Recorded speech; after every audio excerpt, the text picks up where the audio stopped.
বুড়ি, কি হয়েছে তোর? এইভাবে বারবার বমি করছিস কেন? জানি না মা, রাত থেকে শুধু এরকমই হচ্ছে। যাও, রেডি হয়ে নাও, ওকে নিয়ে আমি ডাক্তার বাড়ি যাব। কংগ্রাচুলেশন, আপনার মেয়ে মা হতে চলেছে। আপনি কি বলছেন? আমার মেয়ে তো কোনো বিয়ে দিইনি, ওর পেটে বাচ্চা কি করে আসবে? দেখেন, আপনাদের রিপোর্টে কোথাও ভুল আছে। দেখুন, রিপোর্টে কোনো ভুল নেই, এখানে যা আছে সেটাই বলছি। আমার সব মান সম্মান শেষ করে দিল গো। এখন আমি সমাজে মুখ দেখাবো কি করে? আমি ওই পাড়ার ইলিয়াসকে ভালোবাসি। ইলিয়াস বলতে ওই পাড়ার মতুর মাস্টারের ছেলে? হ্যাঁ আব্বা। ওগো, ওরা তো অনেক বড় লোক, এই সম্পর্ক তো ওরা মানবে না। এখন কি হবে? কি ব্যাপার, এমন করছেন কেন আপনি? আপনি আমাকে বাঁচান, নাহলে আমার সব মান সম্মান শেষ হয়ে যাবে। আপনি কি বলছেন? আমি তো কিছুই বুঝতে পারছি না।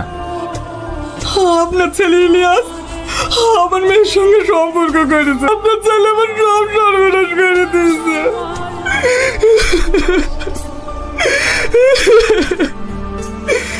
তো হয় আপনার, আপনি আপনার ছেলের সাথে আমার মেয়ের বিয়েটা দেন, তাহলে আমি সমাজে মুখ দেখাতে পারবো না। কি বলছেন এসব?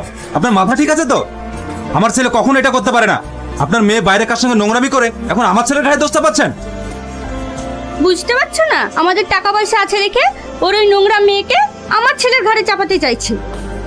ছি ছি ছি, এত নোংরা মেয়ে! ওই মেয়েকে তো পাড়া থেকে তাড়িয়ে দেওয়া দরকার। এই মেয়েকে কেন, ওর ফ্যামিলিকে পাড়া থেকে তাড়িয়ে দেওয়া দরকার। ওসব অন্য কিছু না, বাপ মায়ের প্ল্যান নোংরা পথে টাকা ইনকাম করা। এখন ধরা পড়ে গেছে। সে এসব কথা শোনাও পাপ। ও তুই আসবি তো, একবার ফোন করে আসতে হয় না? আমি যেটা জানতে এসেছি সেটা বলো। কি জানতে চাস? সানিয়া কোথায়? ও তো কবে মারা গিয়েছে, তোকে বলিনি? মিথ্যে কথা। আমার কথা বিশ্বাস হচ্ছে না? তোর আব্বাকে জিজ্ঞেস কর। তোমরা একটা নিরপরাধ মেয়েকে কলঙ্কের দাগ লাগিয়ে গ্রাম ছেড়ে করেছো, যার কোনো দোষ ছিল না।